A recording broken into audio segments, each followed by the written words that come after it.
नमस्कार दोस्तों, एक बार फिर से स्वागत है आप सभी का हमारे YouTube चैनल पर। कैसे हैं आप सभी लोग? आशा करते हैं आप सभी लोग अच्छे होंगे और अपनी पढ़ाई में लगे हुए होंगे। तो दोस्तों, जैसा कि आप सभी को पता है, हमने आरआरबी, एएलपी और टेक्नीशियन की क्लासेस लगातार स्टार्ट कर रखी हैं। रेगुलरली मैं 1 से 2 क्लासेस आपके लिए लेके आता हूं, जिसमें एक बार फिर से मैं आप लोगों के लिए इंजीनियर ड्राइंग का एक मोस्ट इंपॉर्टेंट टॉपिक और क्लास नंबर 10 लेके आया हूँ। तो जैसा कि आप सभी लोगों को पता है कि इंजीनियर ड्राइंग में हमारी यूनिट 2 चल रही है, जिस यूनिट का नाम है ड्राइंग ऑफ ज्योमेट्रिकल फिगर। इससे पहले हमने यूनिट 1 कंप्लीट कर दी है। अगर आपने नहीं देखी है तो उसकी लिंक वीडियो के डिस्क्रिप्शन में मिल जाएगी, जिसमें मैंने एक पूरी प्लेलिस्ट बना रखी है। वहाँ पर जाके आप सारी क्लासेस रेगुलरली क्लास 1 से लेके क्लास 10 तक सभी क्लासेस रेगुलरली लीजिए, जो कि आपके एएलपी बनने में बहुत ही इंपॉर्टेंट रोल प्ले करेंगे फ्रेंड्स। तो चलिए दोस्तों, आज की क्लास को हम स्टार्ट करते हैं। देखिए, आज की क्लास में हमने ड्राइंग ऑफ ज्योमेट्रिकल फिगर यानी यूनिट 2 हमने फ्रेंड्स स्टार्ट कर दी थी, ठीक है। और यूनिट 2 में हमने इसमें बताया था कि हम इसमें ज्योमेट्रिकल फिगर के बारे में समझेंगे। और इसमें हमने ज्योमेट्रिकल फिगर में ऑलरेडी 2 क्लासेस ले चुके हैं, जिसमें एक में हमने आपको लाइंस पढ़ाई थी, एंगल्स पढ़ाए थे सॉरी, और दूसरी क्लास में हमने आपको ट्रायंगल के बारे में समझाया था और ये भी बताया था कि ट्रायंगल कितने टाइप्स के होते हैं। आज हमारी ये क्लास इस यूनिट की तीसरी क्लास है, जिसमें आज हम डिस्कस करने जा रहे हैं फ्रेंड्स क्वाड्रिलेटरल, हिंदी में जिसे बोला जाता है चतुर्भुज, ठीक है ना। तो आज हम किसके बारे में डिस्कस करेंगे? क्वाड्रिलेटरल्स के बारे में, चतुर्भुज जो चतुर्भुज होते हैं उनके बारे में, वो कितने टाइप्स के होते हैं, उनकी प्रॉपर्टी क्या क्या होती हैं, ये सभी आपके एग्जाम के लिए इंपॉर्टेंट है। इन सब के बारे में हम फ्रेंड्स डिस्कस करेंगे, ठीक है। तो इनको अच्छे से आप अपनी कॉपी में नोट भी कर लेना और अच्छी तरीके से इनको पढ़ना है और वीडियो को पूरा एंड तक देखना और समझना अच्छे से। तो देखिए दोस्तों, सबसे पहले चतुर्भुज या क्वाड्रिलेटरल। तो मैंने एक क्वाड्रिलेटरल फ्रेंड्स यहाँ पर बना रखा है। अगर आप क्वाड्रिलेटरल को ध्यान से देखोगे, हिंदी में नाम क्या होता है? चतुर्भुज। यानी ऐसी आकृति जिसकी 4 भुजाएं होती हैं उसे हम बोलते हैं चतुर्भुज, या उसी को बोला जाता है इंग्लिश में क्वाड्रिलेटरल, ठीक है। जैसे मैंने ये फिगर बनाया है, तो इसमें कितनी साइड है या कितनी भुजाएं? तो इसमें 4 भुजाएं हैं। तो 4 भुजाएं होने के कारण इसको हम बोलते हैं क्वाड्रिलेटरल, या फिर इसको हिंदी में बोलते हैं चतुर्भुज। क्लियर हुआ यहाँ तक? अब पहला पॉइंट मैंने लिखा है कि किसी भी चतुर्भुज के चारों एंगल का जो सम होता है फ्रेंड्स, वो हमेशा 360 डिग्री होता है, ठीक है। तो पहला पॉइंट आपको यही याद रखना है। बहुत से लोगों को पता भी होगा, बट आपको अच्छे से समझते चलना है, ठीक है। तो पहला पॉइंट मैंने आपको क्या लिखा है यहाँ पर कि किसी भी चतुर्भुज के चारों एंगल का सम, एक देखो, एक चतुर्भुज या एक क्वाड्रिलेटरल में 4 एंगल होते हैं, ए बी सी और डी, ठीक है। ये 4 एंगल होते हैं। तो किसी भी क्वाड्रिलेटरल में 4 एंगल का जो सम होता है फ्रेंड्स, वो होता है 360 डिग्री। जैसे मैंने आपको ट्रायंगल में बताया था कि किसी भी ट्रायंगल में तीनों एंगल का सम 180 डिग्री होता था, ऐसे ही किसी भी क्वाड्रिलेटरल में चारों एंगल का सम कितना होता है? 360 डिग्री होता है। क्लियर हुआ यहाँ तक? उसके साथ साथ एक क्वाड्रिलेटरल में आपको कितनी साइड्स मिलती हैं? तो 4 साइड्स मिलेंगी और उसी के साथ 2 डायगोनल, या हिंदी में डायगोनल को बोला जाता है विकर्ण, ठीक है। अगर आपसे पूछा जाए कि एक क्वाड्रिलेटरल में कितनी साइड्स होती हैं और कितने विकर्ण होते हैं, या कितनी भुजा और कितने विकर्ण होते हैं, तो आपको याद रखना है 4 साइड्स होती हैं और 2 डायगोनल होते हैं, ठीक है। डायगोनल क्या होते हैं कि जो कोने से कोने मिलाने वाली लाइन होती है, जैसे इस कोने से इस कोने को मिला दिया तो ये एक डायगोनल बन गया, और इस कोने को हमने इस कोने से मिला दिया तो ये एक डायगोनल बन गया, ठीक है। तो जो कोने से कोने लाइन मिलाते हैं उन्हीं को हम बोलते हैं डायगोनल या विकर्ण। क्लियर हुआ? तो एक फिगर में 4 साइड्स होती हैं, 2 डायगोनल होते हैं, 4 एंगल होते हैं, और चारों एंगल का जो सम होता है वो होता है 360 डिग्री। यहाँ तक कंफर्म हुआ आप सभी को? अब चलिए नेक्स्ट पॉइंट है, वो हम पढ़ेंगे टाइप्स ऑफ क्वाड्रिलेटरल के बारे में, ठीक है। यानी चतुर्भुज कितने प्रकार के होते हैं और हमारे एग्जाम के लिए कौन से इंपॉर्टेंट है, उनके बारे में हम अब डिस्कस करने जा रहे हैं। टाइप्स ऑफ क्वाड्रिलेटरल में जो सबसे पहला टाइप्स और इंपॉर्टेंट टाइप हमने लिया है फ्रेंड्स, वो है पैरेललोग्राम, ठीक है ना। हिंदी में बोला जाता है, सॉरी इंग्लिश में बोला जाता है पैरेललोग्राम, और हिंदी में इसी को हम बोलते हैं समांतर चतुर्भुज, ठीक है। दोनों में मैंने लिखा है पैरेललोग्राम, और हिंदी में क्या बोला जाता है? समांतर चतुर्भुज, ठीक है। अब देखिए, पैरेललोग्राम होता है वो देखने में इस तरीके से होता है, ये झुका हुआ होता है इस तरीके से, ठीक है ना। इसकी ये 2 साइड होंगी वो इस तरीके से झुकी हुई होती हैं। अब इसकी प्रॉपर्टीज क्या होती हैं, वो आपके एग्जाम के लिए इंपॉर्टेंट है, आपको याद रखना है। पहली प्रॉपर्टी ये होती है फ्रेंड्स कि इसकी आमने सामने वाली भुजाएं बराबर होती हैं। जैसे ये भुजा है वो इसके बराबर होती है, और ये वाली जो साइड्स है फ्रेंड्स वो इस साइड के बराबर होती है, ठीक है। तो वही मैंने लिखा A B equal to C D, यानी ये साइड इस साइड के बराबर है, A D equal to B C, यानी ये वाली साइड इस नीचे वाली साइड के बराबर है, ठीक है। तो पहली प्रॉपर्टी होती है रोम्बस की, सॉरी पैरेललोग्राम की, तो वो क्या होती है कि अपोजिट साइड्स इक्वल होती हैं, ठीक है। दूसरी प्रॉपर्टी क्या होती है कि इसकी जो अपोजिट साइड्स होती हैं वो इक्वल के साथ साथ समांतर या पैरेलल भी होती हैं, ठीक है। जैसे ये वाली जो साइड है वो इस साइड के पैरेलल होगी, और ये वाली साइड है वो इस साइड के पैरेलल होगी, ठीक है ना। पैरेलल मतलब समांतर होना। तो दूसरी प्रॉपर्टी क्या होगी कि A B parallel C D और A D parallel B C, ये होती है इसकी सेकंड इंपॉर्टेंट प्रॉपर्टी। और तीसरी प्रॉपर्टी ये होती है कि इसके जो विकर्ण होते हैं मोस्ट इंपॉर्टेंट है, क्योंकि यहाँ पर हम लोग भूल जाते हैं, ठीक है। तो तीसरी प्रॉपर्टी आपको याद रखना है पैरेललोग्राम की, कि पैरेललोग्राम के जो डायगोनल होते हैं वो आपस में एक दूसरे को बाइसेक्ट करते हैं। बाइसेक्ट करने का मतलब एक दूसरे को समद्विभाजित करते हैं, ठीक है। यानी कि जब वो आपस में जिस पॉइंट पर काटते हैं वहाँ डायगोनल आधे आधे हो जाते हैं। कहने का मतलब कि अगर ये इसको बाइसेक्ट कर रहा है फ्रेंड्स, तो ये AO है ये OC के बराबर हो जाएगा, और ये BO है ये OD के बराबर हो जाएगा। AO इक्वल टू किसके बराबर होता है? OC के बराबर, और BO इक्वल टू किसके बराबर होगा? DO के बराबर या OD के बराबर। क्यों हो रहा है? क्योंकि डायगोनल जो पैरेललोग्राम के विकर्ण होते हैं वो एक दूसरे को समद्विभाजित करते हैं या बाइसेक्ट करते हैं। क्लियर हुआ यहाँ तक? तो ये हमने प्रॉपर्टीज पढ़ ली किसकी? पैरेललोग्राम की या फिर समांतर चतुर्भुज की। अब इसमें एक और प्रॉपर्टी है, वो क्या है कि अगर आप समांतर चतुर्भुज में दो लगातार कोणों का योग करते हो फ्रेंड्स, तो वो हमेशा 1 से 80 के बराबर होता है, ठीक है। यानी कि इंग्लिश में बोलें कि अगर आप पैरेललोग्राम में दो रेगुलर एंगल्स का सम करोगे, ठीक है ना, दो रेगुलर एंगल्स का सम करोगे तो वो हमेशा कितना होगा? 180 डिग्री। रेगुलर का मतलब सीक्वेंस में, जैसे A और B ये दोनों देखो एक ही लाइन में है, तो अगर आप इन दोनों का सम करोगे तो A प्लस B हमेशा किसके बराबर होगा? 180 के बराबर, ठीक है। ऐसे देखो B और C एक सीक्वेंस में, ठीक है ना, B के बाद कौन आ रहा है? C आ रहा है, तो ये रेगुलर हो गए, तो B प्लस C का भी सम कितना होगा यहाँ पर? 180 डिग्री होता है, ठीक है। ऐसे देखिए C और D, C plus D, C और D ये एक ही लाइन में आ रहे हैं, रेगुलर एंगल है, तो इस वजह से C प्लस D का सम भी कितना होगा? 180 डिग्री। और ऐसे अगर हम इधर देखें D और A, तो D प्लस A का भी सम कितना होगा? 180 डिग्री होगा, ठीक है ना। यानी जो रेगुलर एंगल आप लोगे ना, उनका सम करोगे तो हमेशा वो आपको 180 डिग्री मिलता है, ठीक है। क्योंकि ये साइड कैसी होती है? पैरेलल, और पैरेलल साइड के करस्पॉन्डिंग एंगल का सम कितना होता है? 180 डिग्री। ये मैंने आपको कल समझाया था, ठीक है। तो अब याद रखना ये रेगुलर लेनी चाहिए। अब आप ऐसा मत कर देना कि A प्लस C बराबर 180 डिग्री, तो A और C रेगुलर नहीं है, ठीक है ना। ये तो अपोजिट होगा A और C। रेगुलर का मतलब AB, BC, CD और DA। तो इस तरीके से अगर आप दो एंगल का सम करोगे तो वो हमेशा आपको 180 डिग्री मिलेगा। उसके बाद नेक्स्ट देखो, वेरी इंपॉर्टेंट पॉइंट, यहाँ से 100% आपका क्वेश्चन पूछा जाता है। इसमें फिगर में क्या बताया मैंने, देखो शॉर्ट में समझाया, अच्छे समझ लेना कि अगर आप पैरेललोग्राम की जो भुजाएं होती हैं, जो साइड्स होती हैं, उनका मध्य बिंदु निकालो आप, ठीक है। जैसे AB साइड है, AB साइड का मिड पॉइंट क्या है? ये, ठीक है।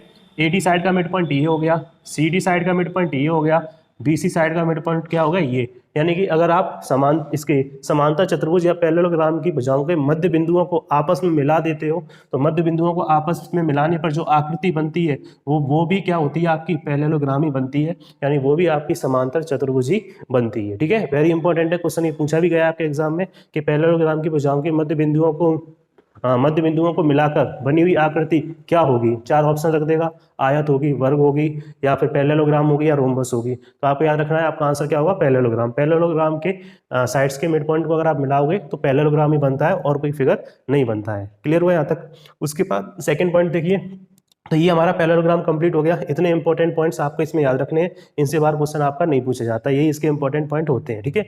तो चलिए अब देखते हैं सेकंड पार्ट। सेकंड जो टाइप होता है वो होता है रेक्टेंगल, ठीक है ना, और हिंदी में इसे क्या बोला जाता है?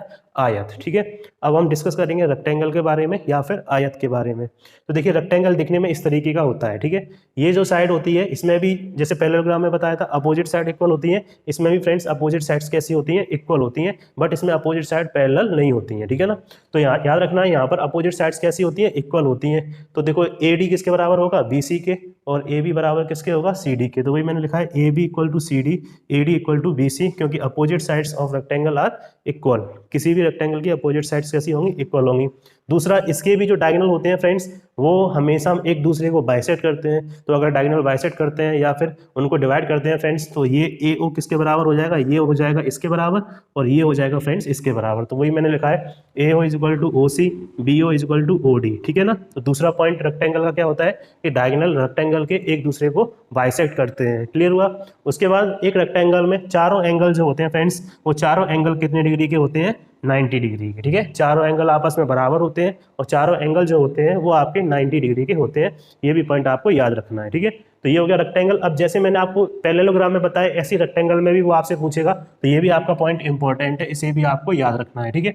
यहाँ क्या पूछा जाता है? इसी तरीके से पूछेगा कि किसी रेक्टेंगल के साइड्स के मिड पॉइंट को मिलाने पर जो फिगर बनता है वो क्या होता है? तो आपको याद रखना है कि जब भी आप रेक्टेंगल के मिड पॉइंट को मिलाओगे अगर, तो जो फिगर बनेगा वो हमेशा रोम्बस बनेगा या समचतुर्भुज बनेगा। वेरी इंपॉर्टेंट है, बहुत कम लोगों को ये पता होता है। आपको याद कर लेना है कि रेक्टेंगल के मिड साइड्स के मिड पॉइंट को जब भी आप मिलाओगे तो जो फिगर बनेगा वो आपका रोम्बस बनेगा। अब क्यों बन रहा है तो वो आपको प्रूव करके क्लास 10th में आपको सिखाया गया होगा, ठीक है। हमसे प्रूव करने को नहीं आएगा, हमसे सीधा पॉइंट आएगा, तो हमें इसको याद कर लेना है, ठीक है। जब भी आप रेक्टेंगल लोगे, रेक्टेंगल की भुजाओं के मध्य बिंदुओं को आपस में मिला दोगे, मिलाने से जो आकृति बनेगी उसी आकृति को हम कहते हैं रोम्बस या समचतुर्भुज, ठीक है। तो वो आकृति किसकी होगी, रोम्बस की होगी या समचतुर्भुज की होगी। जैसे पैरेललोग्राम में पैरेललोग्राम की बनती थी, इसमें रेक्टेंगल की नहीं बनती है, इसमें बनती है रोम्बस की या फिर समचतुर्भुज की। क्लियर हुआ यहाँ तक। उसके बाद तो ये हो गए हमारे इंपॉर्टेंट पॉइंट किसके, रेक्टेंगल या आयत के, ठीक है। तो अपोजिट साइड्स इक्वल होती हैं, डायगोनल बाइसेक्ट करते हैं, चारों एंगल बराबर होते हैं, 90 डिग्री के होते हैं, और मिड पॉइंट को मिलाने पर जो फिगर बनता है वो क्या किसका होता है, रोम्बस का। बस इतना सा पॉइंट आपको याद रखना है, ठीक है। अब बढ़ते हैं तीसरे की तरफ। तीसरा जो क्वाड्रिलेटरल है फ्रेंड्स वो है स्क्वायर या वर्ग। हिंदी में बोला जाता है स्क्वायर को वर्ग, और इंग्लिश में बोलते हैं स्क्वायर, ठीक है। दिखने में इस तरीके का होता है। इसकी प्रॉपर्टी क्या होती है, पहली प्रॉपर्टी ये होती है फ्रेंड्स कि इसकी चारों साइड्स आपस में कैसी होती हैं, इक्वल। चारों भुजाएं स्क्वायर की कैसी होती हैं, आपस में इक्वल होती हैं। दूसरी प्रॉपर्टी क्या है कि इसके चारों एंगल भी इक्वल होते हैं, और कितने डिग्री के होते हैं, 90 डिग्री के, ठीक है ना। यानी स्क्वायर में जो चारों एंगल होते हैं वो कितने डिग्री के होते हैं, 90 डिग्री के होते हैं, ये भी आपको याद रखना है। तीसरी प्रॉपर्टी, इसके डायगोनल बाइसेक्ट करते हैं, तो डायगोनल बाइसेक्ट करेंगे तो AO बराबर OC हो जाएगा, और BO बराबर क्या हो जाएगा, OD हो जाएगा, ठीक है, क्योंकि डायगोनल इसके क्या करते हैं, बाइसेक्ट। अब फ्रेंड्स डायगोनल बाइसेक्ट तो करते हैं, बट इसमें बाइसेक्ट के साथ साथ वो जब काटते हैं ना आपस में तो 90 डिग्री का एंगल बनाते हैं। इस वजह से स्क्वायर में जो डायगोनल बाइसेक्ट करते हैं वो परपेंडिकुलर बाइसेक्ट करते हैं, ठीक है ना, परपेंडिकुलरली बाइसेक्ट करते हैं, याद रखना है।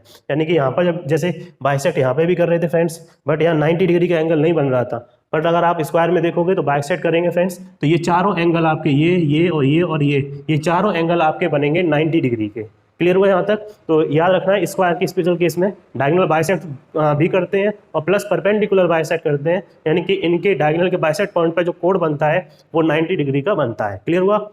उसके बाद नेक्स्ट इंपॉर्टेंट, इसमें भी आपका यही पूछा जाता है कि जो स्क्वायर होता है, स्क्वायर की साइड्स के मिड पॉइंट को बनाने पर जो फिगर बनता है वो क्या बनता है। तो फ्रेंड्स याद रखना है कि जब भी आप स्क्वायर के मिड पॉइंट को मिलाओगे तो जो फिगर बनेगा वो स्क्वायर ही बनेगा, वर्ग ही बनेगा आपका, ठीक है ना।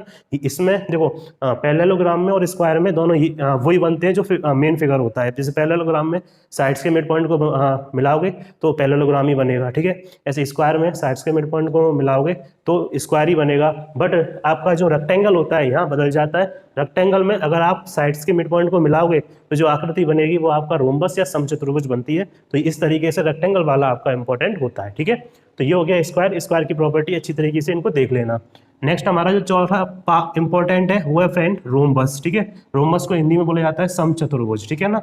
तो समचतुर्भुज और रोम्बस कैसा होता है, तो रोम्बस देखो दिखने में पैरेललोग्राम की तरह होता है, ये भी इस तरीके से झुका हुआ होता है जैसे पैरेललोग्राम आपका झुका हुआ होता है। क्लियर हुआ। तो ये हो गया रोम्बस, इस तरीके से पैरेललोग्राम की तरह दिखता है। अब पहली प्रॉपर्टी ये होती है कि इसके चारों साइड आपस में कैसी होती हैं, बराबर। AB BC CD और DA चारों आपस में कैसी होती हैं, इक्वल होती हैं। साथ ही साथ इसके डायगोनल भी एक दूसरे को बाइसेक्ट करते हैं, और बाइसेक्ट भी कहाँ करते हैं, परपेंडिकुलर। यानी स्क्वायर और रोम्बस में डायगोनल हमेशा परपेंडिकुलरली बाइसेक्ट करेंगे, ठीक है ना। बाइसेक्ट करेंगे तो बराबर होंगे, परपेंडिकुलर करेंगे तो ये एंगल आपका कितने डिग्री का होगा, 90 डिग्री का। क्लियर हुआ यहाँ तक। ये दोनों पॉइंट आपको याद रखने हैं कि रोम्बस में जो डायगोनल होते हैं वो परपेंडिकुलरली बाइसेक्ट करते हैं, ठीक है। नेक्स्ट पॉइंट देखिए आप ध्यान से, इसमें भी आपको ये क्वेश्चन पूछा जाता है कि अगर रोम्बस के साइड्स के मिड पॉइंट को अगर हम मिला दें तो जो फिगर बनेगा वो फिगर किसका बनेगा फ्रेंड्स, तो याद रखना है वो फिगर रेक्टेंगल का बनता है, यानी कि वो आयत का बनता है, ठीक है। देखो याद करने में बिल्कुल सिंपल सी ट्रिक है। पैरेललोग्राम और स्क्वायर में तो सेम ही रहना है। पैरेललोग्राम की साइड्स के मिड पॉइंट को बनाओगे तो पैरेललोग्राम बनेगा, और वर्ग या स्क्वायर की साइड्स के मिड पॉइंट को बनाओगे तो स्क्वायर ही बनेगा। रेक्टेंगल और रोम्बस में उल्टा हो जाता है कि रेक्टेंगल के मिड पॉइंट को अगर आप जोड़ोगे तो रोम्बस बन जाएगा, और रोम्बस के मिड पॉइंट को अगर आप जोड़ोगे तो रेक्टेंगल बन जाएगा, ठीक है। तो इस तरीके से दोनों आप अच्छी तरीके से दिमाग में फीड कर लेना।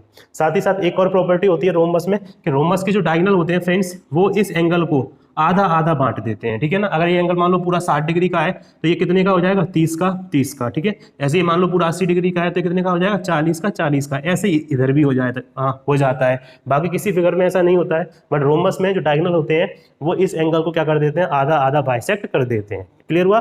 तो ये हमने 4 फिगर आपको देखे क्वाड्रिलेटरल में, जो कि आपके इंजीनियर ड्राइंग के लिए इंपॉर्टेंट थे। कौन से पैरेललोग्राम, रेक्टेंगल, स्क्वायर और रोम्बस। क्लियर हुआ यहाँ तक। अब हम इसके बाद पढ़ेंगे नेक्स्ट टॉपिक, जो था मैंने आपको बताया था पॉलीगन, बहुभुज। ठीक है, बहुभुज कौन से होते हैं, उनके क्या क्या टाइप होते हैं, उनकी क्या क्या प्रॉपर्टी होती है, चलिए अब उनके बारे में हम लोग डिस्कस करते हैं। अब हम नेक्स्ट टॉपिक पढ़ने जा रहे हैं जिसका नाम है पॉलीगन। छोटा सा टॉपिक है बट इंपॉर्टेंट है आपके लिए, कुछ पॉइंट इसके बहुत ज़्यादा इंपॉर्टेंट है जो कई बार एग्जाम में पूछे गए हैं। तो देखिए दोस्तों, पॉलीगन, बहुभुज, जैसे मैंने ये कुछ आपके सामने पॉलीगन बना के रखे हैं। ठीक है, इनका अपना अलग अलग नाम होता है। ये होता है क्या, ट्रायंगल, इसे हम पढ़ा चुके हैं। ये क्वाड्रिलेटरल है, ठीक है ना। अब इसमें 4 साइड है तो क्वाड्रिलेटरल, 3 साइड है तो ट्रायंगल, और इसमें कितनी साइड है, 5, तो ये पेंटागन हो गया। इसमें 6 साइड है तो ये हेक्सागन हो गया। ठीक है, तो बहुभुज क्या होते हैं, अगर हम सिंपल सा ये बोलें तो ऐसी आकृति जिसमें 3 या 3 से अधिक भुजाएं होती हैं, वो सारी आकृतियां आपकी बहुभुज या पॉलीगन कहलाती हैं। ठीक है ना, इसमें आपके triangle, quadrilateral, hexagon, octagon, heptagon, ये सारे के सारे आपके इसी में आते हैं पॉलीगन के अंदर। ठीक है ना। अगर आपसे ये पूछा जाए कि सबसे छोटा पॉलीगन कौन सा होता है, तो मैंने आपको बताया था कि सबसे छोटा पॉलीगन होता है फ्रेंड्स ट्रायंगल। ठीक है, क्योंकि मैंने अभी आपको बताया पॉलीगन वो फिगर होता है जिसमें 3 या 3 से अधिक भुजाएं हों। 3 से कम भुजाएं वाला फिगर पहले तो बन ही नहीं सकता है, और बनता है तो फिर वो पॉलीगन नहीं कहलाएगा। क्लियर हुआ। तो देखिए पॉलीगन तो सिंपल सा ही है। अब देखो टाइप्स ऑफ पॉलीगन। पॉलीगन को फ्रेंड्स हमने 4 टाइप्स में डिवाइड किया है, जिसमें से 2 आपके साइड के बेस पर है और 2 आपके एंगल के बेस पर है। ठीक है ना। इसमें मैंने आपको पहला और दूसरा ये बताया है फ्रेंड्स, ये पहला और दूसरा ये दोनों हमने साइड्स की बेस पर इनको डिवाइड कर रखा है। ठीक है, और ये तीसरा और चौथा है, इनको हमने एंगल की बेस पर डिवाइड किया है। ठीक है, अब देखिए पहला कौन सा है, पहले को बोला जाता है रेगुलर पॉलीगन या सम बहुभुज, हिंदी में बोलते हैं। ठीक है ना, रेगुलर पॉलीगन या सम बहुभुज। अब देखो सम बहुभुज कौन से बहुभुज होते हैं, तो नाम से पता चल रहा है ऐसा बहुभुज जिसमें सभी भुजाएं और सभी कोण आपस में बराबर होते हैं, वो कहलाते हैं सम बहुभुज। ठीक है ना, तो मैंने इंग्लिश में लिखा है all angles and sides are equal. ऐसा पॉलीगन जिसमें सभी भुजाएं और सभी एंगल्स या सभी कोण आपस में बराबर हो, वो कहलाएगा रेगुलर पॉलीगन, या फिर हिंदी में बोलेंगे सम बहुभुज। क्लियर हुआ यहाँ तक। सेकंड टाइप देखिए, नॉन रेगुलर पॉलीगन या विषम बहुभुज क्या होते हैं, वो इसका उल्टा होते हैं। ठीक है ना, नॉन रेगुलर पॉलीगन क्या होते हैं कि इसमें क्या होता है, all angles and sides are not equal. इस ऐसा फिगर या ऐसा पॉलीगन जिसमें सभी भुजाएं या सभी एंगल आपस में बराबर न हो, तो वो कहलाता है हमारा क्या, इर्रेगुलर या नॉन रेगुलर पॉलीगन, जिसे हिंदी में विषम बाहु त्रिभुज कहते हैं। ठीक है, तो अगर आप हिंदी में लिखना चाहो पॉइंट लिख लेना, जिसमें सभी भुजाएं और कोण आपस में बराबर न हो, उन्हें हम विषम बाहु या फिर विषम बहुभुज कहते हैं। तो ये आपका हो जाएगा सेकेंड टाइप। क्लियर हुआ यहाँ तक। अब चलते हैं टाइप नंबर 3। ये देखो, ये दोनों साइड की बेस पर थे। अब 3 और जो 4th है, इनको हमने एंगल की बेस पर डिवाइड किया है। ठीक, पहला है कॉन्वेक्स पॉलीगन, जिसे उत्तल बहुभुज कहा जाता है। ठीक है ना, जो तीसरा टाइप है वो है कॉन्वेक्स पॉलीगन, जिसे हिंदी में बोलते हैं उत्तल बहुभुज। ठीक है ना, ये कौन से बहुभुज होते हैं, वो बहुभुज जिसके प्रत्येक एंगल फ्रेंड्स, ऐसा बहुभुज जिसका प्रत्येक कोण 1 से 80 डिग्री से छोटा होगा, वो सभी बहुभुज क्या कहलाते हैं, कॉन्वेक्स पॉलीगन कहलाते हैं। ठीक है, तो आपको ये पॉइंट याद रहेगा कि कॉन्वेक्स पॉलीगन क्या होते हैं, कि वो पॉलीगन जिसका प्रत्येक कोण 1 से 80 डिग्री से छोटा होगा, वो सभी पॉलीगन आपके कॉन्वेक्स पॉलीगन कहलाते हैं। ठीक है, उसके साथ साथ जो आखिरी टाइप है वो है कॉनकेव पॉलीगन। कॉनकेव पॉलीगन में क्या होता है कि ऐसा पॉलीगन जिसका एक भी कोण, याद रखना प्रत्येक कोण नहीं, सिंगल, अगर एक भी कोण अगर उसका 1 से 80 से बड़ा हो जाता है, तो फ्रेंड्स वो कहलाता है कॉनकेव पॉलीगन। ठीक है ना, तो दोनों में अंतर याद रखना। कॉन्वेक्स में प्रत्येक कोण 1 से 80 से छोटा होना चाहिए, तब वो कॉनकेव बनेगा, परंतु कॉन्वेक्स बनेगा। परंतु कॉनकेव पॉलीगन में अगर एक भी कोण 1 से 80 से बड़ा हो गया, तो वो कॉनकेव पॉलीगन बन जाता है। क्लियर हुआ। तो ये 4 टाइप के पॉलीगन है, ये हमने 2 साइड्स की बेस पर, 2 एंगल की बेस पर डिवाइड किए। ठीक है, वैसे पॉलीगन बहुत होते हैं। ठीक है ना, जैसे अगर आपका triangle, quadrilateral, pentagon, hexagon, heptagon, ठीक है ना, ये सारे के सारे आपके पॉलीगन होते हैं। तो इनके नाम तो आपको याद होंगे, तो इनकी प्रॉपर्टी कोई होती नहीं है, क्योंकि ये सारे के सारे किस में आते हैं, रेगुलर पॉलीगन सम बहुभुज में आते हैं। ठीक है ना, तो उनके कुछ इंपॉर्टेंट पॉइंट हैं, वो मैंने यहाँ पर आपको लिखा दिए। इनसे आपका एक न एक क्वेश्चन 100% आपके पेपर में मिलेगा। हो सकता है इंजीनियर ड्राइंग में भी मिल जाए, नहीं तो आपका मैथमेटिक्स में तो जरूरी इससे एक न एक क्वेश्चन आपका पूछा जाता है। ठीक है, तो अच्छी तरीके से इन इंपॉर्टेंट पॉइंट को याद कर लेना फ्रेंड्स। देखिए मैंने यहाँ पर हिंदी में लिखे हैं, बट मैं आपको इंग्लिश में भी ट्रांसलेट करके बताऊंगा, तो जो स्टूडेंट्स इंग्लिश में पढ़ते हैं वो इंग्लिश में उसे लिख लें। ठीक है, तो देखिए क्या लिखा है, पहला पॉइंट, किसी बहुभुज के सभी बाह्य कोणों का योग 1 से 80 डिग्री होता है। ठीक है ना, इंग्लिश में क्या बोलेंगे कि जितने भी पॉलीगन है, यानी all the sum of external angle of polygon is 180 degree, ठीक है ना। यानी किसी भी पॉलीगन के जो एक्सटर्नल एंगल होते हैं उन सभी एक्सटर्नल एंगल का जो सम होता है वो हमेशा 180 डिग्री होता है। ये बोल रहा है पहला पॉइंट, क्लियर हुआ। उसके बाद देखिए ये हो गया पहला पॉइंट। उसके बाद दूसरा पॉइंट देखिए, आंतरिक कोण प्लस बाह्य कोण, किसी भी बहुभुज में अगर आप आंतरिक कोण प्लस बाह्य कोण करोगे तो इन दोनों का योग हमेशा 180 डिग्री आपको मिलेगा, ठीक है ना। यानी internal angle plus external angle is equal to 180 degree, ठीक है ना।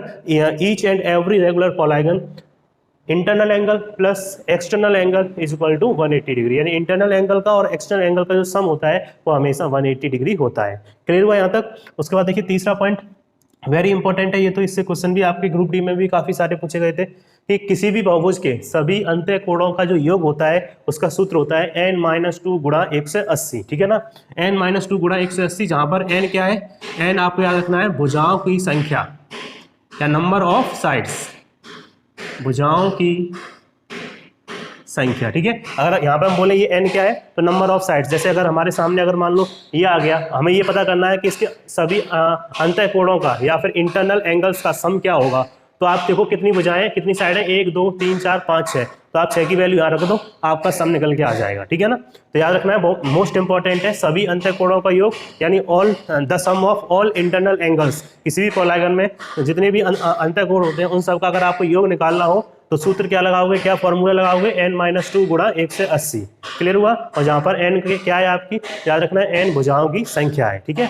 उसके बाद देखिए नेक्स्ट आपका जो इंपॉर्टेंट फॉर्मूला है वो ये है, इसे बोला है विकर्णों की संख्या। अगर आपको किसी भी रेगुलर पॉलीगन में विकर्णों की संख्या निकालनी पड़ जाए या फिर इंग्लिश में नंबर ऑफ डायगोनल्स पता करने पड़े, जैसे इस फिगर में कितने डायगोनल्स बनेंगे, तो आपका फॉर्मूला होगा n-3/2, ठीक है ना।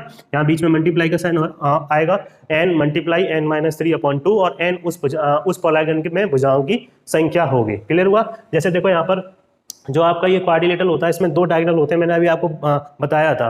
अब 2 डायगोनल क्यों होते हैं, क्योंकि इसकी भुजाएं कितनी है 4। अगर आप 4 यहाँ रखोगे तो देखो 4 में से 3 गया, 1 बचा, और 2 को हम 4 को काट देंगे तो 2 बार कटेगा और 2 1 2 होता है, तो डायगोनल कितने निकल के आ गए 2, ठीक है। इस तरीके से आप किसी भी पॉलीगन के नंबर ऑफ डायगोनल्स को फाइंड कर सकते हो इस फॉर्मूले से। नेक्स्ट और लास्ट जो आपका इंपॉर्टेंट पॉइंट है वो ये है कि प्रत्येक अंतः कोण का योग क्या होता है। जैसे मैंने यहाँ पर बताया आपको कि सभी अंतः कोण का योग क्या होता है, n-2 इंटू 180 डिग्री, ठीक है ना। ऐसे ही अगर आपसे पूछा जाए कि प्रत्येक अंतः कोण का योग क्या होता है, तो सभी अंतः कोण के योग में हम नंबर ऑफ साइड से डिवाइड लगा देते हैं, यानी n-2 इंटू 180 अपॉन n कर देंगे, तो ये हमारा क्या बन जाएगा, प्रत्येक अंतः कोण का योग, ठीक है ना। तो ये भी फॉर्मूला आपको याद रखना है। ये भी पूछा जाता है कि अंतः कोण या इंटरनल एंगल, प्रत्येक इंटरनल एंगल, क्योंकि सारे एंगल बराबर होते हैं, पॉलीगन होता है कौन सा, रेगुलर पॉलीगन, ठीक है ना। तो एक एंगल जो होगा वही सब एंगल होंगे, तो अगर आपको निकालना पड़ जाए तो आप कौन सा सूत्र लगाओगे, n-2 गुणा 180 अपॉन n, ठीक है। तो क्लियर हुआ। ये सारे के सारे इंपॉर्टेंट पॉइंट थे किससे संबंधित, पॉलीगन से संबंधित, जो मैंने आपको यहाँ पर पूरा का पूरा डिस्कस करके बता दिया। अब अगर आपको कोई कंफ्यूजन बचता है तो आप कमेंट करके जरूर बताइए, और अगर कोई डाउट अगर इनसे संबंधित है तो भी आप कमेंट करके जरूर बताइए। और अगर क्लास अगर आपको अच्छी लगी है तो अपने दोस्तों में शेयर कर देना। तो चलिए अब मिलेंगे नेक्स्ट क्लास में, तब तक के लिए आप सभी लोगों का बहुत बहुत धन्यवाद। Thank you so much. जय हिंद, जय भारत।